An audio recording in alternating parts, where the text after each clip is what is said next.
Can you imagine clinging to power for 40 years and counting? Well, when it comes to staying in power for long, some African leaders have mastered the art of it. Staying in power for decades and decades and never showing any sign of wanting to walk away.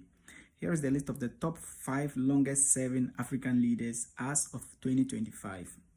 At number 5 on the list is Paul Kagame of Rwanda. He's been at it for 25 years and counting since the year 2000. Paul Kagame has led post-genocide Rwanda through some remarkable transformations, but people have said he rules with an iron fist.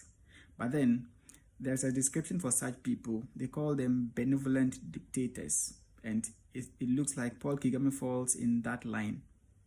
Number 4 on the list is Isaias Afwerki of Eritrea. He has been at it for 32 years and counting, since 1993 when the country gained independence from Ethiopia. And in Eritrea, there is no free press, they don't organize elections, and they don't really allow foreigners in there, just like North Korea. So some people have actually termed it as the North Korea of Africa. Crazy, right? Number 3 on the list is Yoweri Museveni of Uganda, popularly known as M7. He's been at it since 1986, that is 39 years and counting. And fun fact about him is that when he came to power, he actually came ostensibly to restore democracy in Uganda, because he once said that Africa's problem is leaders who stay in power and never want to quit. It looks like he has seen himself as democracy now, so he's now offering himself to Uganda for life. Number 2 on the list is the legendary Paul Biya of Cameroon. He's been in power since 1982, that is 43 years and counting. Paul Biya has a popular name as the ghost president of Africa because he rules the country from luxury hotels in Europe mostly, because sometimes it is claimed that he spends more than half of the calendar year in Switzerland. This is crazy, right?